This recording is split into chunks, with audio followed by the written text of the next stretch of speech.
Welcome to Wholesale Hard Knocks. This podcast was created by me and Daryl squatting up together and doing badass shit. And we want y'all to do the same. So most importantly, squat up in the comments and do deals together. And then like the video, subscribe to the channels. Yo, Daryl, take them away, big dog. It's about community building. Join the community, reach out, squat up, join the campfire, baby. Let's go, baby. Episode 43 of Wholesale Hard Knocks. It's your two favorite hosts every single Wednesday, dropping game and gems after gems after gems. Got my brother Mike with me. What's up, big dog? Yeah. What's the word, bro? Word is we making shit happen, bro, every single day, dog. Well, Making it happen. what we talking about today, bro? We're going over subject 2. Oh. Like some people listening right now, a lot of our people watch our YouTube channels. They understand a lot of creative finance, right? Because that's what me and you do. We do a lot of creative finance. But some people have absolutely no idea. Bro, I posted a thing on Instagram the other day of a deal that I took down sub 2. And I had people flooding my DMs. Like half of them were people that know real estate and half of them weren't. The people that did not know real estate were like, bro, you're scamming. they're like, bro, you're like that's not legal. You can't do that. Of course they did. I'm like, holy crap. So if you're watching right now and you don't know what subject 2 is, like buying a property subject to the existing mortgage, that means that you can buy a property with the person who owns the property with their mortgage in place. Loan stays in their name and you just make the payments. You literally own the house. So you do not have to have credentials, right? Like you don't have to go get qualified for a loan because the loan's already in place. You don't have to use your own cash. That's another thing. People in my DMs, the people that didn't understand real estate, they're like, bro, wait, you just bought this house and you didn't have to come up with like your own cash for a down payment or anything like that. And I'm like, dude, why are you guys still buying property? There's another way to do it. Hold on. Like, bro, why are you still buying houses with your own money? You do not have to do this. So that's what we're going over today, bro. How to buy a house. Okay, not only on subject 2, but how to do this without any of your own cash. Because you're gonna need some cash to close on the deal, right? Like it takes closing costs and everything like that to get your name on the deed.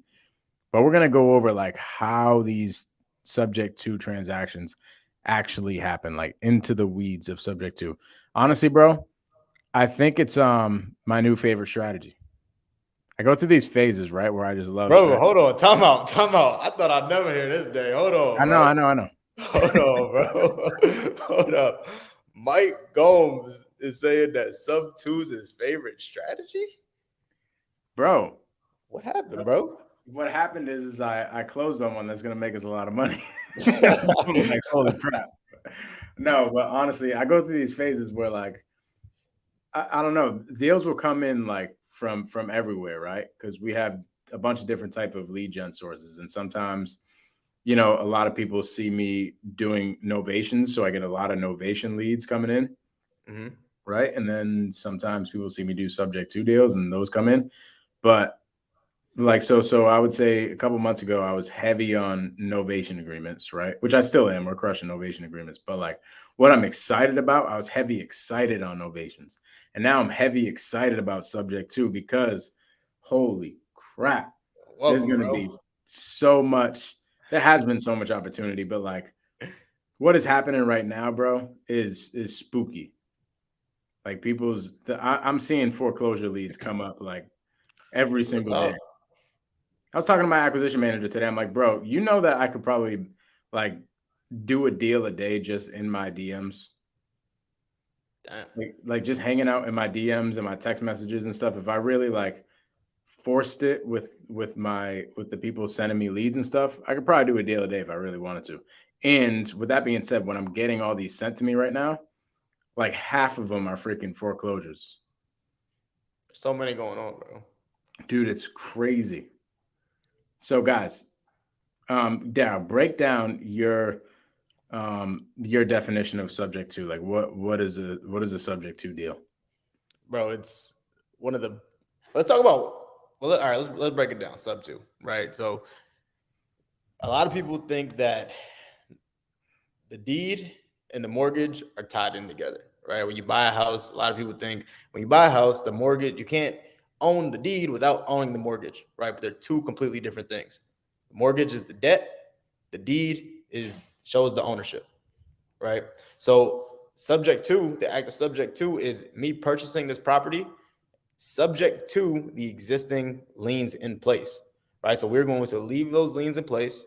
We're going to pay them on the seller's behalf every single month until this loan is fully paid off, right? And I'm going to be the owner of the property, right? So I secured this property without going to pay off this debt because, Mike, you know what one of the dumbest things in the world is, bro? I would say, but I think you have a better answer. Well, one of the dumbest things in the world that I'm talking about right now is going to get a loan to pay off another loan. It makes absolutely no sense, right? Why would I pay the banks? Why would I pay all these extra institutions when I could pay the seller more money and help the seller get out of their situation that they're in, right? And it's going to benefit me because I don't need to go get a new loan, right, Mike? I'm sure all the loans that you've been coming across, these people that are in foreclosure, they have been getting their mortgages the past 2-3 years when interest rates have been on the lowest that they've absolutely been. All-time low. Guys, this is just one of the craziest opportunities with subject to right now. It's crazy. Bro, we bought a deal a couple weeks ago at 3%. I just bought one yesterday at 2.99, bro. Dude, that's crazy. Let's do this really quick. Okay? Let's just do this really quick. Keep going with your explanation of subject to. Yeah, I mean it's that simple though, right? Like people ask, you know, what's the worst that can happen, right? Like there's a lot that can happen with sub two. You have to do the paperwork right? You need to. I suggest if you've never done a sub two deal to do it with somebody who has done multiple sub two deals because there's so many different moving pieces and parts that you need to be aware of and that you don't even know could happen until you know, right? Until you find it out. You either find out the hard way or the easy way. The easy way is finding out with somebody who's been there before and found out the hard way, right? So it's super simple, right? But it's very intricate at the same time. You know, you're leaving the seller's name on the mortgage, right? Their name stays on the debt. Their name will never get taken off of this mortgage until I pay it off completely, right? And my name is on the deed. So I own the property. I pay the taxes. I pay the insurance. Toilet breaks, that's me. Rock gets thrown through the window. I have to fix it, right? Anything that happens to the property is on me because I'm the owner, right? So what do I get to do? I get to rent this out. I get to make it an Airbnb. The one we did yesterday, we actually wrapped it, right? So we sold it on a land contract. And bro, we were just looking you're gonna melt people's brains, bro. Yo, it's crazy. It's crazy. We sold it on a wrap and a land contract, right? And we don't got to go too deep into that. But the point is that I want to talk about, bro. I was just looking at the HUD, and it shows how much we're gonna make because we financed this guy for the next 28 years, right? So if he were to let these payments go out the next 28 years and not balloon us out, we're gonna make another $150,000 in interest alone, right? So like, bro. 150 grand. Exactly. Holy interest, crap. right? And not to mention, I'm getting paid on a down payment, right? I'm also going to get paid monthly payments every single month. What's the biggest assignment fee that you ever got? The biggest assignment fee I've ever got was like $50K. Bro, like you just tripled that. Yeah. But you know what it is though? It's over time, right? And that's the thing. And a lot of people, they're not even thinking about overtime money, bro. I'm thinking long term, down 20 years down the line, right? Like that's how you got to be thinking if you want to make it big. But you have to, right? You have to think bigger, think longer years down the line. So let's think about this really quick. How much would that deal do you think? How much would that make you? Actually, let's just do the math really quick. $150,000, right? Over the course of 28 years. Every single year, you're gonna make $5,000. That's interest alone. That's interest alone that we got paid over 28 years. So that's total, we're gonna get paid over. You don't have to manage anything. You don't have to do anything. you're going to make $5,000 in a year. If you do 10 of those deals, okay, if you do 10 of those deals, you will, without having to call a seller, without having to market or do anything, you will average the biggest assignment fee that you ever got in a year. Now, let's just say you do 10 of them. I mean, let's just say you do 20 of them. You're going to make $100,000 without doing anything in a year. That's crazy, bro. Crazy. I want to put this into perspective really quick. So we're talking about subject to on how you can make money. Daryl's going into like a situation where like he's wrapping it and he's doing something. He's going super deep into it, which is another like cool thing about subject to, because there's so many different exits that you can use for it, right? And Daryl's just talking about an exit that you can use where Daryl's going to make $150,000 over the course of the next 28 years. That's crazy. Okay. But one thing that we've touched on is the interest rates. So I want to go over this really quick. I just bought a sub 2 deal, and my PITI, so my principal, interest, taxes, insurance, like what I'm over my overhead every single month with this 3% loan is about $1,900. Okay. Right now, just right now, if I had to go get a new loan on this property with the interest rates the way that they are right now, my PITI would be almost $2,700. Damn. Isn't that crazy? It's crazy. So I bought a house with none of my own cash, none of my own credit, none of my own credentials, and I got a better rate than everybody working their butts off to have their own cash, their own credentials, their own credit, all that stuff. And I'm in this deal every single month, $800 less than they are. It's crazy, bro. That's why that's not fair. Somebody teach these people. It's very fair. How to do this? It's very fair, bro. We just need to invest in the right mentorships. And legit. I'll pay. You can pay $10,000 to fix your credit. I'll pay $10,000 how to never have to use my credit. Exactly. Yo, that is facts, bro. So what are some objections that I usually get from when people when you pitch sub 2 to sellers? Yeah, so let's talk about like how we get these deals done, right? Yeah. How we get these deals done is typically me and Daryl, you guys all know that we market directly to sellers, meaning we cold call and text sellers. We have a team that does this. They reach out directly to them. They say that they want to sell their property for whatever reason. And a lot of the times, Daryl, what would you say the percentage of leads are that you get that are sub 2? Like, what's the situation? Like what they're going through? Yeah. A lot of times, just to generalize it, they have no equity. If they were to sell the property, they would have to come out of pocket to sell, whether they're going through a pre-foreclosure, whether they just moved to the house and they need to move again, whatever the case is. Usually when we do a sub 2 deal, and it's strictly sub 2, it's because they don't have any equity. Yeah, that makes sense. Or else you would give them some more money after, with the rest of their equity, right? Exactly. My bad, bro. Go ahead. Yeah, so pretty much like there's no equity in the deal, meaning that if they sold it on the market, they would have to come out of pocket to pay the realtor. Okay, that's the majority of what Daryl does for subject 2 deals. Now, when we're marketing to sellers and we're having conversations with them, they'll come up with a lot of things, right? They'll be like, what the heck? No, this is just like everybody in my DMs that I was talking about. No way, you're scamming. This is illegal. We can't do this, right? Number one objection, I would say, is, well, what happens if you stop making the payment? So this is as we're talking to the sellers directly, right? We're having a conversation with them. We're letting them know, hey, you know what? And I'm gonna give you guys a gem in a little bit here. Remind me, Daryl, of how I explain sub 2 to somebody in very simple terms so that they don't get scared. But while we're talking to them, sometimes what people will say is, hey, what happens if you stop making the payments and my credit goes to shit? Daryl, what would you say to something like that? I'd probably be the worst investor in the world, Mike. You know what I do, bro? I try to make it. I make it seem like it's so out of this world that I would ever even think about doing such a thing.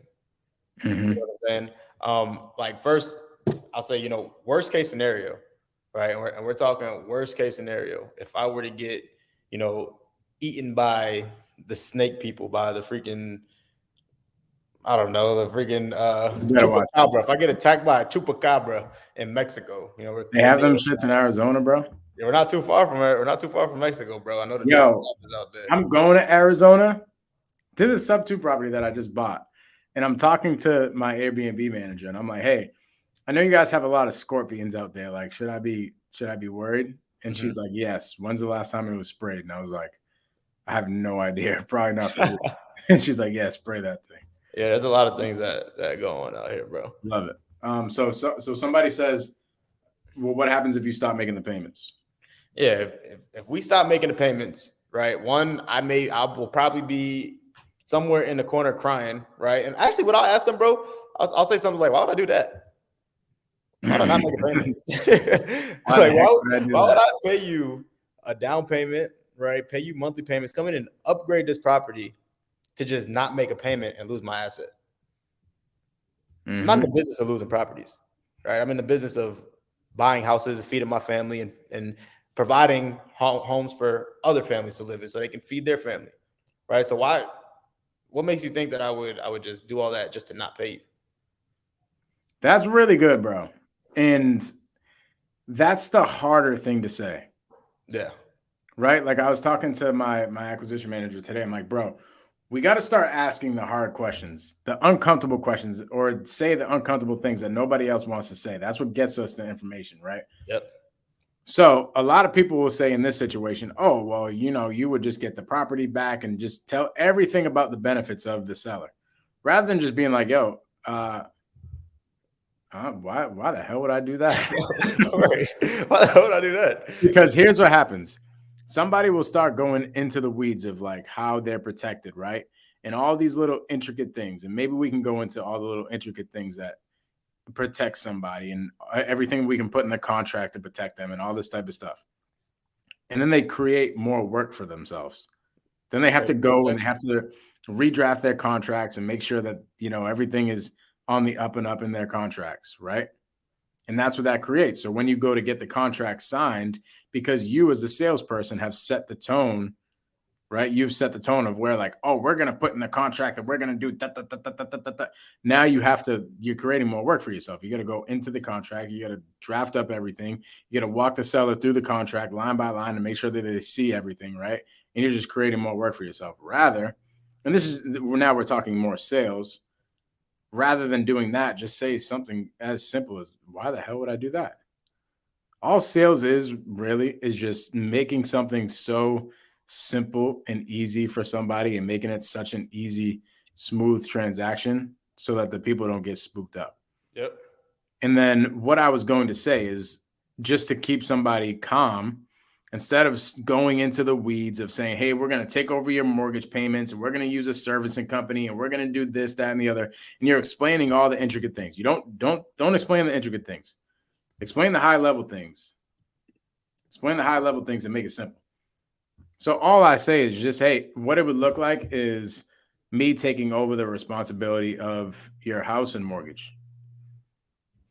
That's literally it. That's it. Like, let's just say Dow was my seller. I'd say, Dow, well, I know you're going through foreclosure. I mean, what happens if we took care of the $15,000 that you owe to the bank up front and then just take responsibility of the rest of the mortgage payments in the house? What happens if you don't pay, Mike? What happens if I do? You got me. You got me. Yo, but no, this is like real life. These are the real life conversations that I'm having.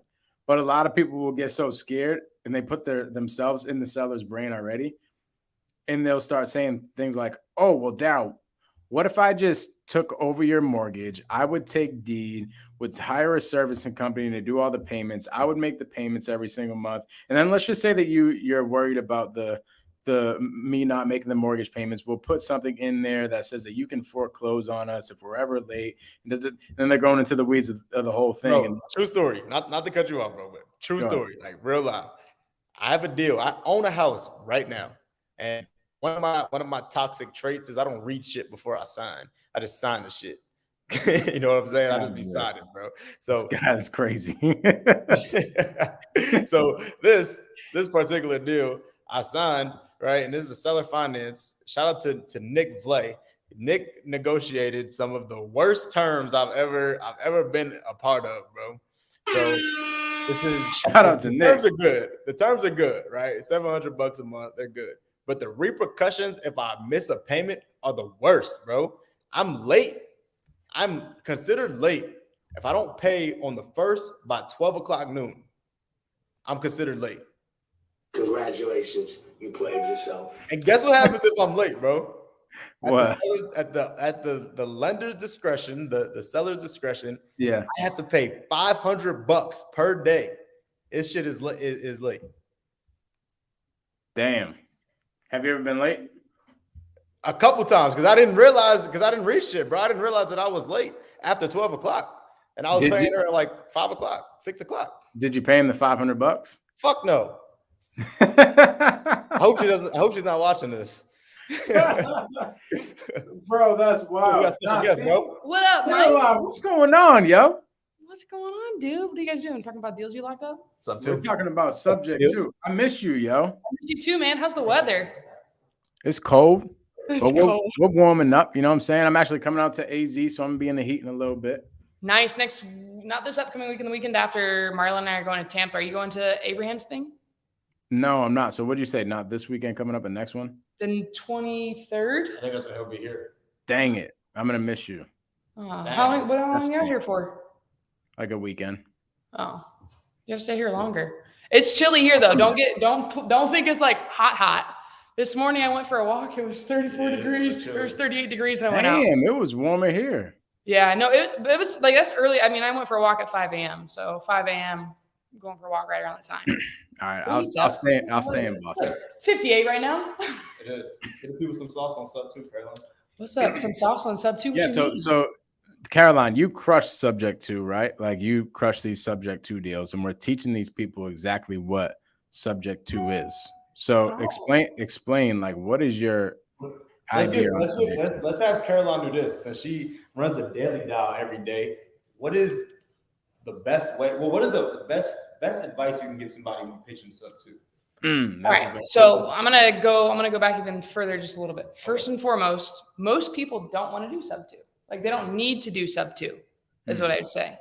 So you're looking for a sub 2 seller that like needs to sell, emphasis on the word needs, because they have no other option. So I mean, have you ever bought a sub 2 from somebody who's like, I don't really need money, I guess I'll sell it to you sub 2? No, you're working with people that are motivated to sell because they have to. Something's happening. I actually just wrapped up my podcast with Ingrid, and we had a guy come in with a lady who has an auction next week on the 21st, but she wants to keep her house. Probably not going to happen. Probably not going to happen. I don't know. We can try and see something. But to quickly explain what subject to is, basically what you're going to be doing is you're going to go, say you go buy groceries. Okay. You go buy groceries. Actually, Daryl buys groceries for me. Okay. He gets all the groceries that I want. He uses his credit card and I give him cash. Does Daryl actually do that? Yeah. Daryl buys me groceries all the time. I buy groceries for the whole house. Yeah. Yeah. And he brought me PF get Chang's. Daryl a girlfriend, you know. I mean, hook me up. I didn't even realize. What a guy. But he bought that. It was paid for. It just was paid for with Daryl's credit card. So what I'm doing is I'm going after the fact and I'm buying those groceries back from Daryl. I own that. You could do another version of, we already know the basics of sub 2. You're taking over somebody else's loan, but I'm buying it and somebody else has actually got qualified to pay for it. You got your credit card approved. I'm just buying it from him now. So it's a quick condensed version, but I'd say subject to sellers are typically the ones that are in pain. Daryl and I talk about this all the time. Always go cash first. For the example with the deal I just talked about 20 minutes ago, the woman is not responding to this guy anymore because she found out he's a broker and she thinks he wants to sell her house. And she's like, I want to keep it. I was like, go in and let her know you're going to help her keep the home if it's possible. But you need to figure out how far behind she is on her payments, aka arrears. But remember, when you're talking to sellers, you don't use language that they don't understand. So keep it simple. KISS. Keep it stupid simple. Simple, stupid. Okay. Either way, keep it really simple. But yeah, no. Subject to and seller finance, two different types of sellers. Seller finance are typically people that own the house free and clear. I mean, not typically. Seller finance are people that own it free and clear. Seller carryback, any of those is the same thing. They will seller finance because they have a gain. They don't want to pay taxes. They already have, like, one of my favorite lines, actually, I learned when I first joined Pace's acquisitions team. When you're dealing with sellers who can potentially subject or seller finance their home, when you're talking to them, typically guys who sell to us on seller finance aren't strapped for cash. No. And that's a great one to use on men, because men are like, oh yeah, and actually I don't need the money. I got like 15 other cash flowing properties. I could seller finance this. It's like my problem seller or my problem tenant. So seller finance, they have a gain. So know who you're talking to. Say it again. Know who you're talking to. Exactly. You got to know who you're talking to. And then subject to are people that have pain. So remember, I would say 9 out of 10 times if somebody can sell the traditional way, they will, but we are working with highly motivated sellers, and you got to be persistent. The squeaky wheel gets the deal. So if you guys are not staying on top of those people, you're never going to get a deal done. So I hope that was helpful. That was super helpful, because we need to talk Caroline Kane, everybody. And that's the most important part. I mean, when I first joined Pace's team, I tried to make, when I first signed up for Sub 2, the mentorship, I gave my credit card information. And I was like, okay, give them my credit card information. I should just automatically know everything Pace has. I thought I'd have an upload. That's where the Daily Dial started. Yeah, no, it was awful. I butchered the F-150 story of talking about selling a car or truck on terms. So yeah, find somebody who is motivated to sell before you spend any time talking about subject to. And I think you do this really well, because I hear you talk to people all the time. Be the hot girl. Daryl's the hot girl all the time. Do I need to buy this deal right now? I have a lot of options. I'm the hot girl. I've had 6 people ask me to prom. I don't need to go to prom with the first person. I'm going to go with the funny guy who actually has some dance moves and buys me PF Chang's. You know what I mean? That was a city boy. Hey. City boys. Hey, that's right. But yeah, no, I'd say the biggest thing you got to know is freaking. Where can people find you? Say it again. Where can people find you? Where can people find you? Guys can find me. I'm in Daryl's freaking Discord too, but you guys can find me on Instagram. It's at the Caroline Kane. And if you guys would give me a follow on Instagram, or on YouTube, that'd be awesome. I'm trying to get my YouTube up and running. My YouTube is just Caroline Kane. So I was trying to make that pop. But yeah, my YouTube is Caroline Kane. I'll find that and I'll throw it in here for you guys. But yeah, that'd be the biggest thing. You talk about all the time. Guys, talk to people that need to sell. That's why I've changed it. Instead of why do they want to sell? I don't care why they want to sell. Why do they need to sell? Work with highly motivated sellers. So yeah. Good. That's it. I hope that was helpful. Thanks for dropping this. Yeah, for sure, dog. Oh, thank you, Mike. Guys, you guys are going to want to follow Caroline. Caroline runs something called the Daily Dial in the mentorship that we're all in, where she literally teaches people how to talk to sellers, like every single morning. So there's one thing, right? There's one thing to actually do the thing and like get the things done and like talk to sellers and lock up contracts. But it's another thing to teach people how to do it. And like when you teach people how to do it, it makes you that much even better, right? So Caroline is the person to go to if you guys need any help. Well, you guys are too. Like this is, and everybody watching this, obviously all of you, like, dude, you got like 10 people on here live right now. I know you're going to have like a couple thousand people watch this after the fact right now. And they're going to have a couple 100,000 people watch this next year. All of you are showing up for yourselves. Everybody who comes to the Daily Dial is showing up for themselves. Like you're tired of being in the situation that you're in. You're only going to get better. This is what I'd tell you though. Knowledge is not power until you utilize it. Everything you're learning, you're leasing.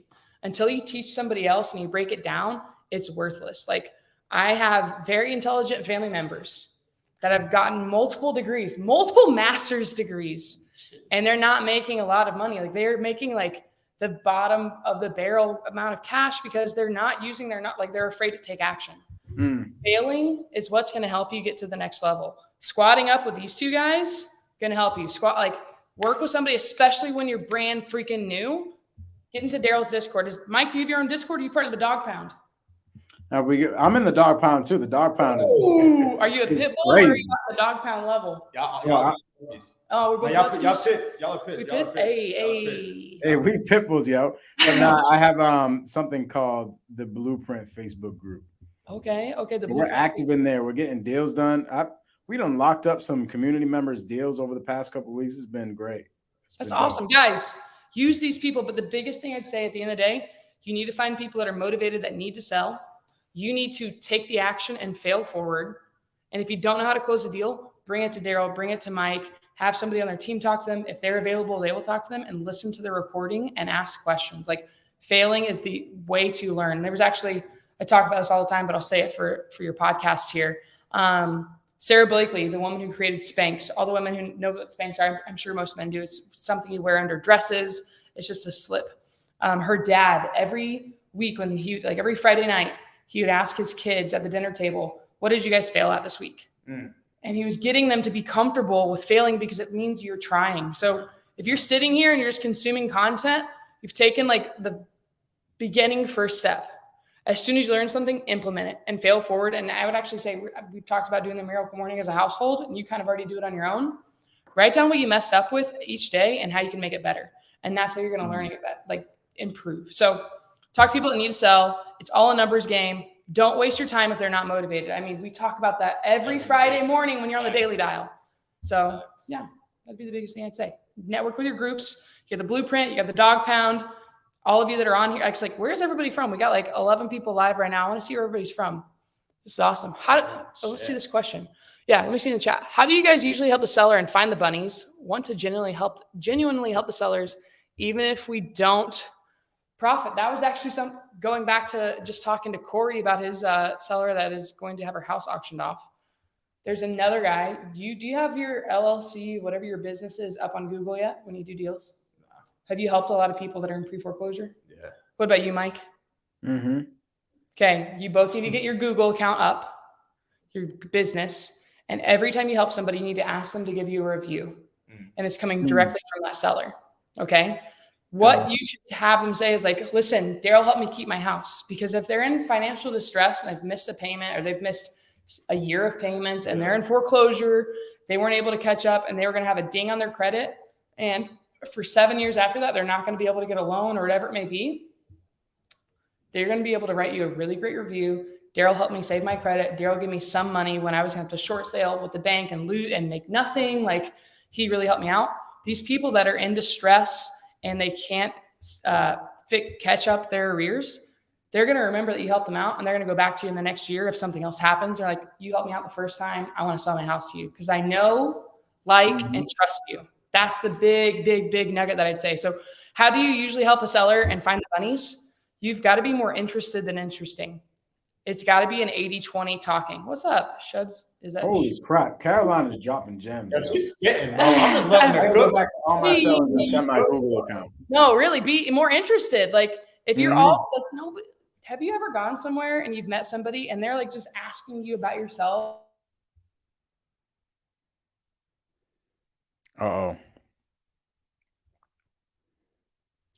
They are stuck in the matrix.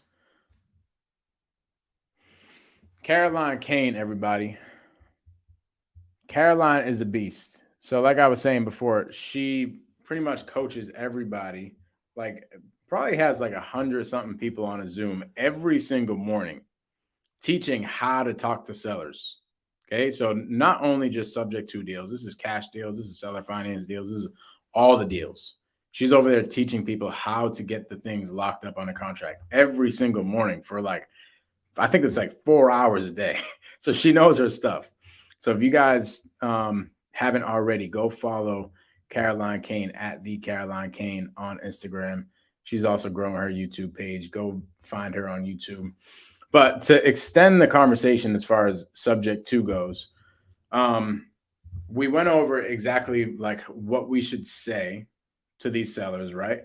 Be very brief. Caroline touched on this a little bit. Caroline was like, hey, you don't want to spook the seller. You don't want to, talk all the real estate jargon and everything. And this isn't even just with subject to, this is just sales in general. Like, there's no need to spook the seller. So you can say something very simple like, hey, I'm going to take over the responsibility of the mortgage, right?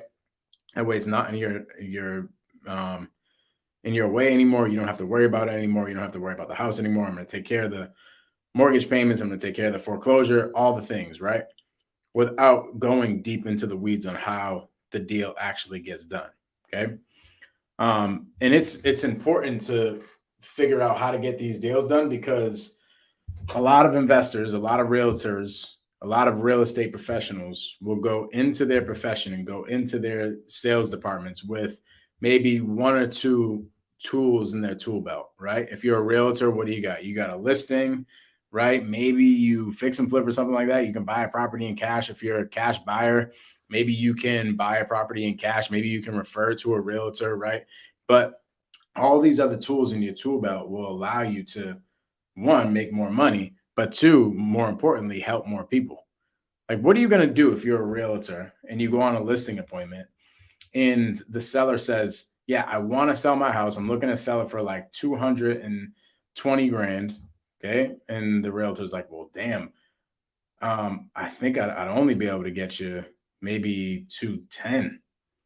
And the seller's like, I can't do that. I owe 220. Like, there's no way I can do that. I'm going to have to come out of pocket. Now the realtor's sitting there like, well, what the heck? Now I don't get my commission, right? Now the seller is going to get foreclosed on and they're just in a bad situation. But if they understood that somebody could just go in there and catch up their payments of maybe 10,000, 15,000 bucks, or maybe there's no payments to be caught up at all, but somebody could just come in and take over the mortgage. If they had that tool in their tool belt, they could get paid their commission, which they would not get paid before. Or if they're an investor, they can just take it down themselves, right? So this is why it's important to have all these tools in your tool belt. Hopefully Daryl can get his internet connection all figured out. But what we'll do in the meantime is just some church announcements. So if you guys have not already, go in the link in the description below, joinblueprintrei.com. Okay, I'm going to put it up here. Joinblueprintrei.com. We're hammering in there. We're doing deals together in there. We just locked up a couple of deals for some Blueprint community members in there. Get in there. I'm dropping seller recordings. We're dropping scripts. We're doing all the things in there. So go to joinblueprintrei.com to get in the free Facebook group. Probably coming up here, not this week, but next week, we're going to do a Zoom, just breaking down some things, maybe talking to some sellers, doing all the things. We are back. Yo, what up? I brought my computer out here because Daryl's computer is struggling with our Wi-Fi. Do we got to get Daryl a new computer? I don't know. Hey, time out. Let's stop blaming my computer and let's blame this Cricket wireless Wi-Fi that we got. Cricket. All right. Daryl, I was just going over some church announcements. Okay. So we already finished up. Joinblueprintrei.com. Daryl, what do you got, bro? Mine just keep joining the Discord. We're almost at 500 people in there. Right? Damn, bro. Hold on.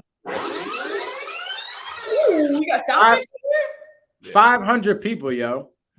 Yo, you could think about this. I was thinking about this the other day. When I referred my acquisition manager to get in the dog pound. I'm like, yo, literally for free, you have access to hang out with 500 people doing the business. Facts. I did not have that when I first started real estate. I was out here on an island doing it by myself, wasting tens of thousands of dollars on marketing, not knowing what the heck to do. So you can literally get in Daryl's dog pound for free and connect with people like us that are on the screen actually doing the thing. Bro, the dope thing about it is like that thing is going all day, all night. There's people in there asking questions, people in there dropping calls to get recordings, people role playing every single morning. Like even on Sundays. Sunday we get 12 people in there role playing at 9 a.m. Dang. I mean, I see people coming into the Daily Dial talking about they're getting better because they're going into the dog pound for role plays. Crazy. That's damn. Awesome. Crazy. So don't join it. Matter of fact, don't you stay where you at. Don't join the dog pound. It's getting too flooded, yo. Love it. So, bro, to finish up, we're gonna go over some actual deals. Caroline, you are amazing. For Caroline, because Caroline, I had fucking chills when Caroline was there talking, bro. Like I was pumped. I'm not gonna lie. Caroline Kane, everybody. Yo, real talk. It says the link says invalid. Link for what? What are we linking? What we link? No. They said in the comments. Jason said Jason, drop a comment. What link? I don't know what link he's talking about. Okay. Oh, I guess you can see it says dog pound now. The Discord? Here, I got you with the Discord. Yeah, I'll get a new link for you. We're at 443 in there right now. Damn, bro. That thing is growing fast. It's like a wildfire, dog. Yeah, I'm gonna send Mike. Can I text this to you? I'm gonna text this link to you because I can't put it in the chat. Can you put it in the chat so we Yo, can? if you guys are on YouTube, you can go in the description below. Hey, so I think that's what he said. That link isn't working. Oh, got it. Yeah, sometimes it expires. Oh, okay. So, I just yo, sent Daryl is expiring on y'all. Daryl's like, yo, hold on. it. Y'all gonna have to get new invite codes. Like, Real talk. If you blink, you miss it, bro. sorry.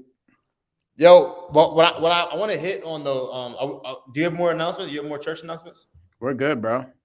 I want to talk about. I know you probably. Oh, actually, one thing. I want to say thank you to the Wholesale Hard Knocks community. Over the past like week or two, I have been interviewing people, and there have been a ton of people that came from Wholesale Hard Knocks. Oh, It's been really, really dope. I had we're down to like 3 different people. They're starting on Monday. We're gonna hammer some seller calls. We're gonna get them to get some acquisition manager appointments set. If they can do that, they then get the sales training and everything they need to be a freaking badass closer. So I just want to shout out to the Blueprint community. I mean, the Blueprint community and the Wholesale Hard Knocks community and the Dog Pound community, because I had people from literally all communities in there coming into the interviews, and it was really good. so good, bro. That's awesome. That's the power of this, of what we're doing, bro. We're building a community. Like Wholesale Hard Knocks, that's a community. You know what I'm saying? And we just here, bro, just to provide value, and people are getting the value, and they're like, yo, Mike, you drop so much value on a Wednesday. I can't imagine the value that you drop to your team every single day. This is just a high level, bro. So dope, bro. So dope. But yo, I do want to talk about though what Caroline was talking about, right? 2 things that was super important that I don't want to skip over. One, the motivation is everything with these sellers. Right? If they don't have a reason to need to sell you to you sub 2, they're not going to. Right? I see the mistake so many people make is they have it predetermined in their head before they get on the call is that they're going to buy this house sub 2 or creatively. Like, no, that's not how it works. Your solution, your offer, sub 2 is a solution that we have, is a solution to a problem, a certain specific problem that these sellers have. It does not work for everybody. It does not work for most people. It works for a select group of people who are going through a problem. And right now we see that select group of people is getting bigger, right? Because of what we're going through, the times that we're going through. Okay. So it's important for us to understand these sellers and understand where they're coming from, why they're looking to sell in the first place. Not the fact that they're looking to sell, not the fact that you want a creative deal, because that doesn't matter. What matters is, what do they need in this situation?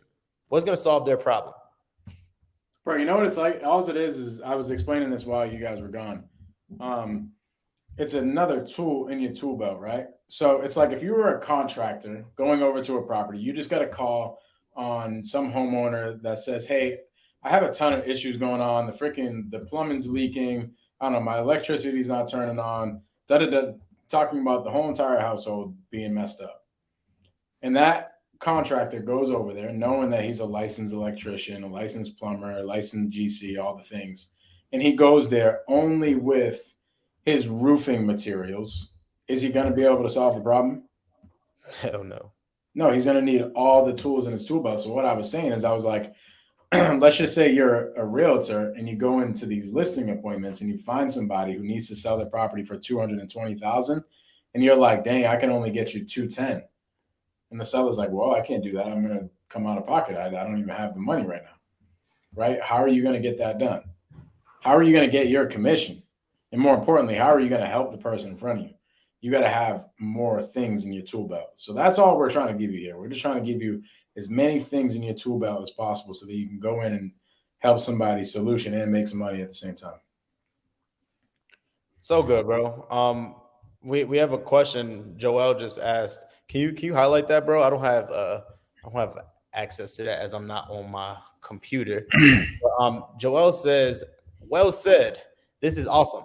How do you make them open up on that initial call, especially foreclosures when they get very nervous? Have you guys tried text marketing as well? So let's answer the first question. Mike, how do you get somebody to open up to you when they're going through pre-foreclosure?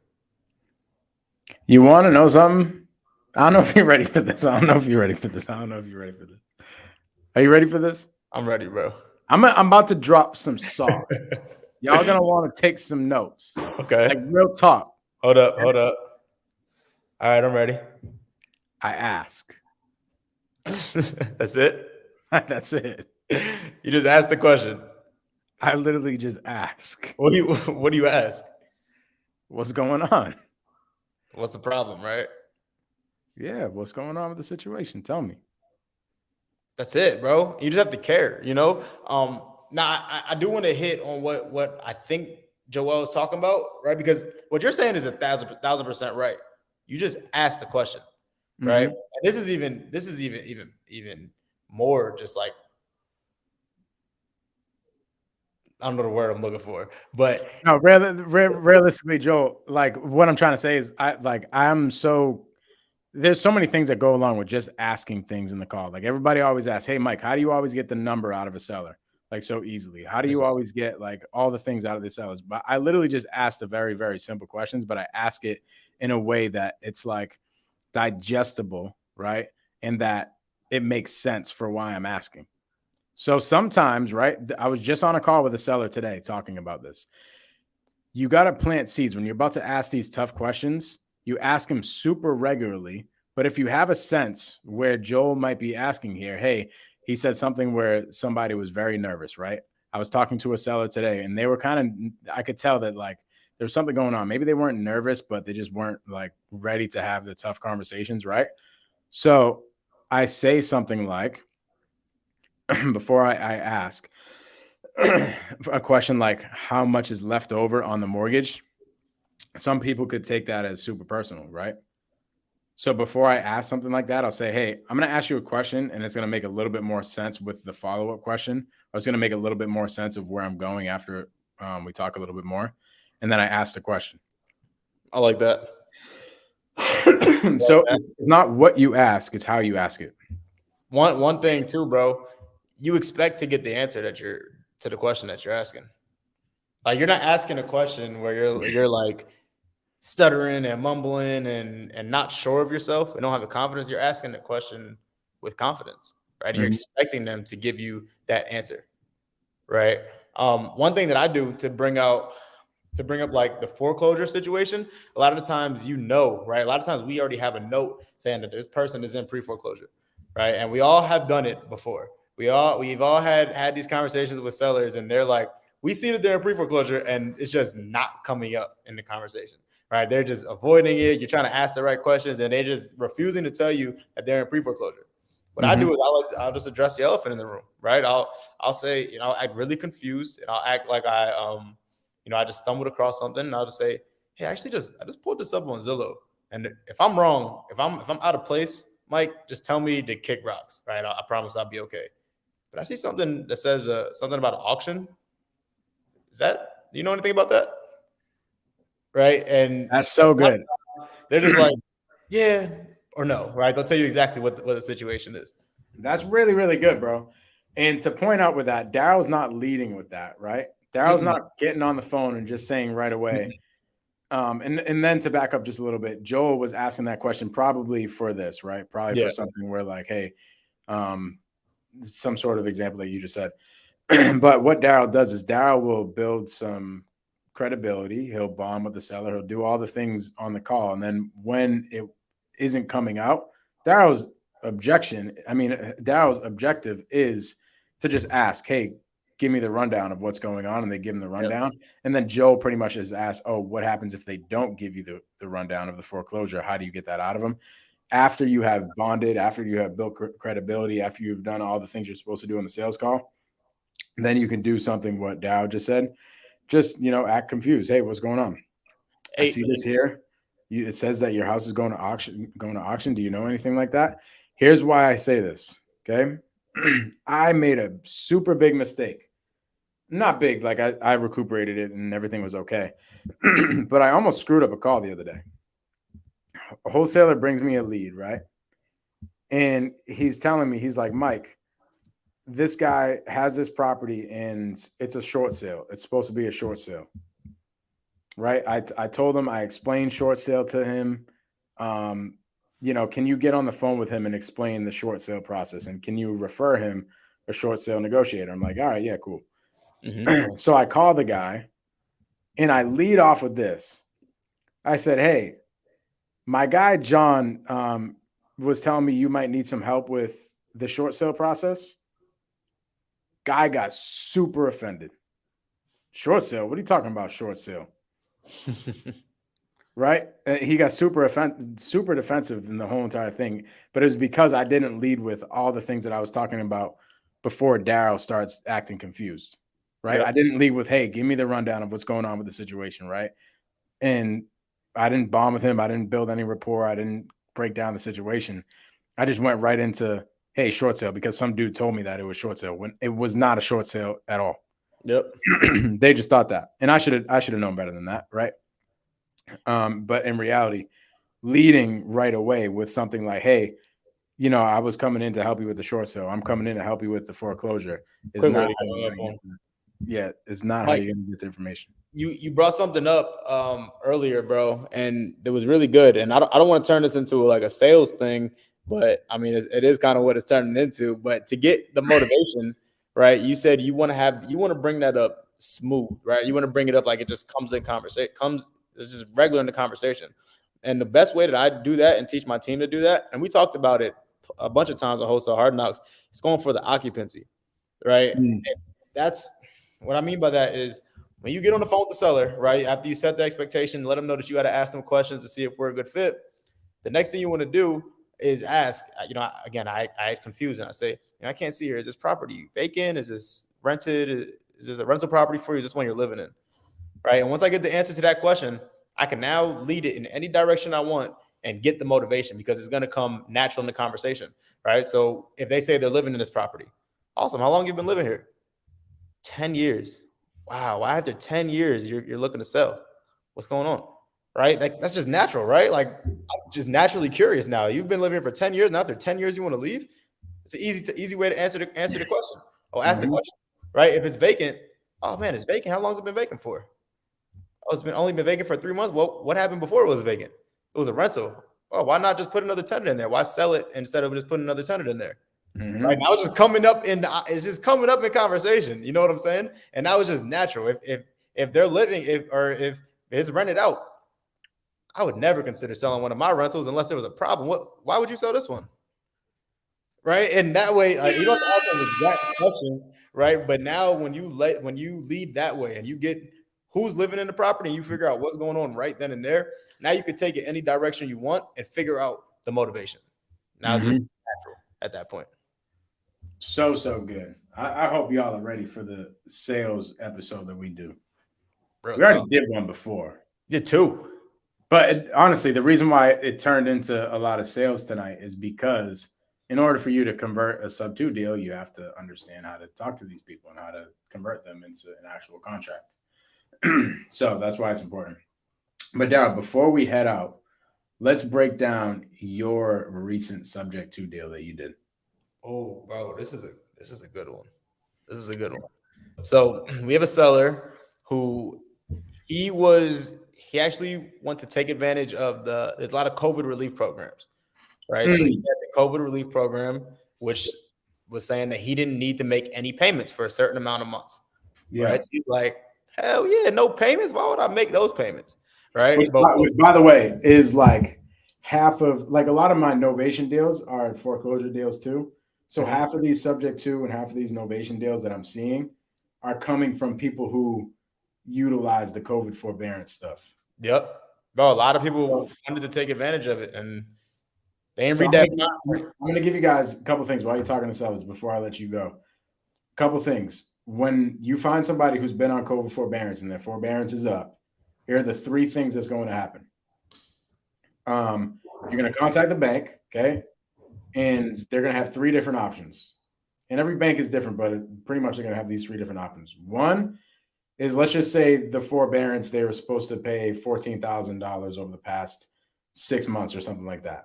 And they haven't paid that yet because they're on forbearance.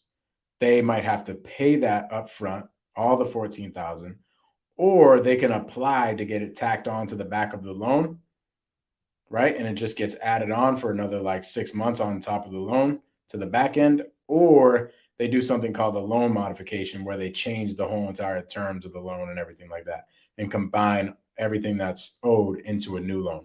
So those are the three options that these sellers have when you're talking to them about COVID forbearance. But go ahead, bro. You're on mute.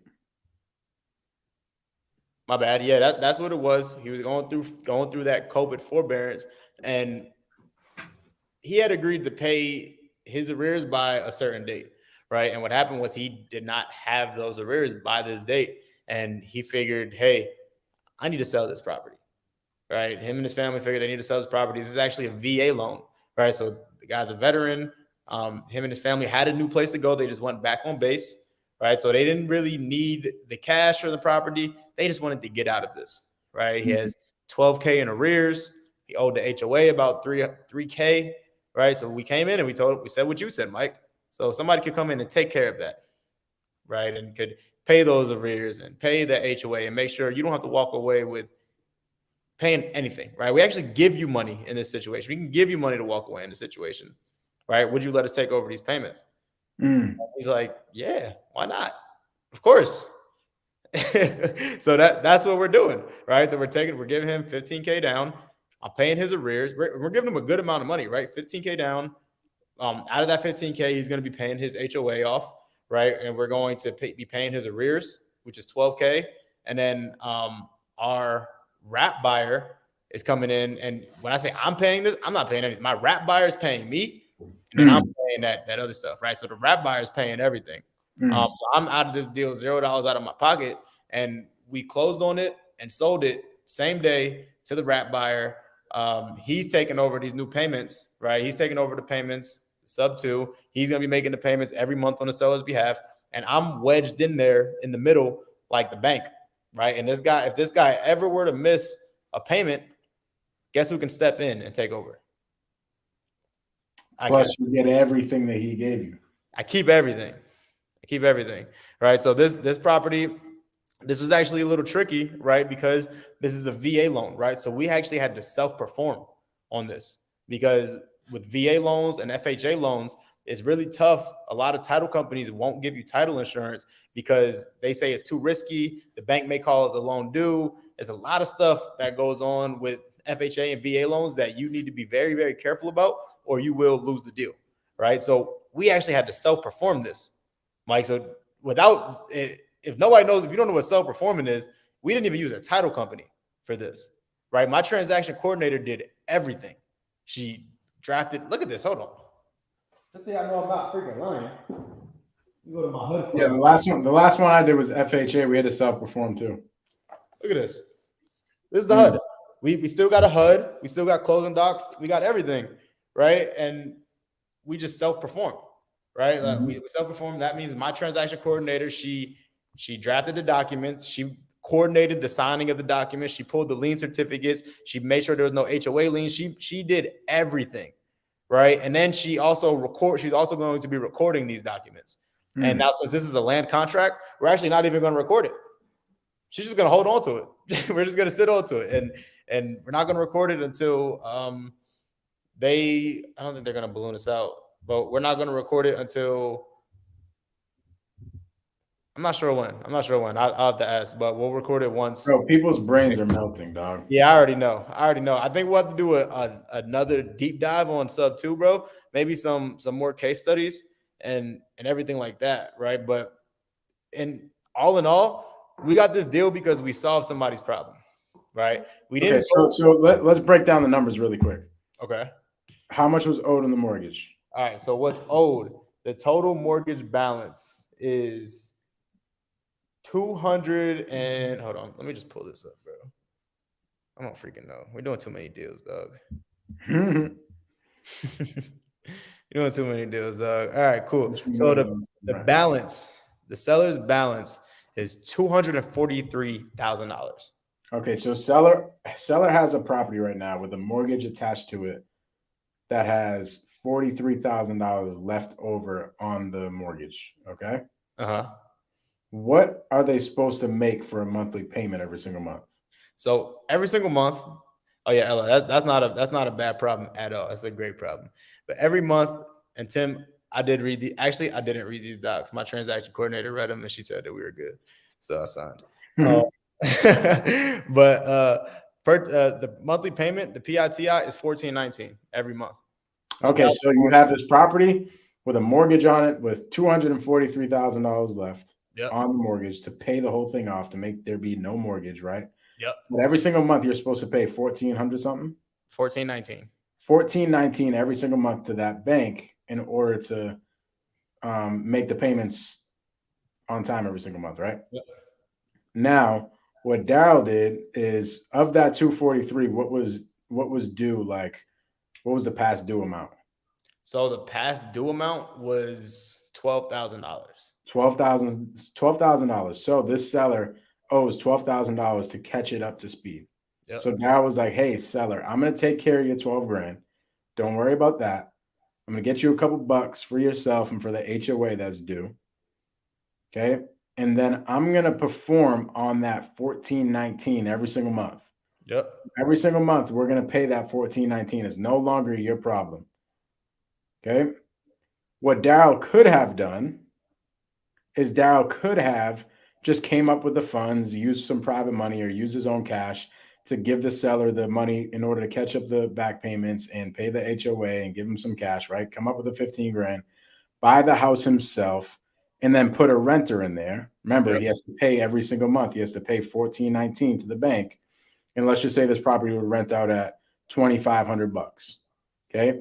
Daryl could make the difference every single month. He could, just for coming up with like 15 grand, he can make the difference of whatever it is, 800, 900 bucks, whatever, right? Every single month, just by taking the responsibility of his mortgage. Now, instead, Daryl said, "Hey, why don't I just go find somebody to buy this house and live in it? And I'll kind of squeeze my own terms in the middle." Okay, so what I'm going to do is I'm going to have somebody give me $2,000 every month. That way I can give the bank their 1419. I could take like $600 a month for myself. Okay. And what I'm going to do is I'm going to get the down payment from him as well for the $15,000 that I need to give the seller. So I'm going to get that 15 plus an extra 10 grand or whatever you did. Yep. And I'm going to get the fee up front. Plus I'm going to make the cash flow every single month. And I don't own the property. That's a little bit over people's heads. That's why I just wanted to break it down like in simple terms, because people are like, "Daryl, what the heck are you talking about? You can make it simple, have somebody else do that." But like, we're gonna go over that strategy probably here on another here on another Wholesale Hard Knocks, how you can literally just wrap the terms that you just got. Yep. And sell those terms to somebody else. So good, bro. That's a freaking great deal. Thanks, bro. So, Daryl, great freaking job on getting that sub 2 deal. Anything else you want to go over when it comes to sub 2? Bro, just make sure you guys are looking to solve problems, right? When you solve problems, you get to make the more money, right? You make more money the more problems you solve, the more money you make. And not even about the money you make, you just actually want to help people, right? If you actually want to help people out of these situations, you're going to be the one who's buying more houses, who's going to be having the most success, right? So keep at it, put the motivation first, always go cash first, and only provide the solution that's going to actually solve the seller's problem. That's all I got. And if you're going to do a sub 2 deal, do the shit right. Because I'm tired of hearing people give the shit a bad name, bro. It's like they give pit bulls a bad name, bro. But it's just the owners. They just don't treat them right. If you got a problem with sub 2, you probably didn't do something right. Or a person you know probably didn't do something right. That is a fact. That is a fact. Subject, as going back to what I said in the beginning today, how subject 2 is becoming one of my favorite strategies. Because it's so freaking easy. And it's so simple. But people get so scared because of all the things like due on sale calls. Don't listen to these people. Because you will be missing out on opportunities. Daryl, close us out, bro. Bro, this is Wholesale Hard Knocks, baby. Mike, do we have a special? Next week? Are you going to be out here next week? Yeah, bro. Yeah, 2 weeks. So we have an announcement about Wholesale Hard Knocks? We will. Okay. We'll do it then. Just until then, we'll let the suspense build. But yo, We got something coming. we got something cooking for y'all. We'll catch y'all next week, though. As always, we are the most consistent guys you'll fucking see on YouTube. I don't care. We're 43 weeks straight into this, and we're gonna keep going till we're on our 1,000th episode plus more. Mhm. All right, so we'll catch y'all next time. I appreciate everybody that tunes in to Wholesale Hard Knocks. Mike, we out of here, bro. We out.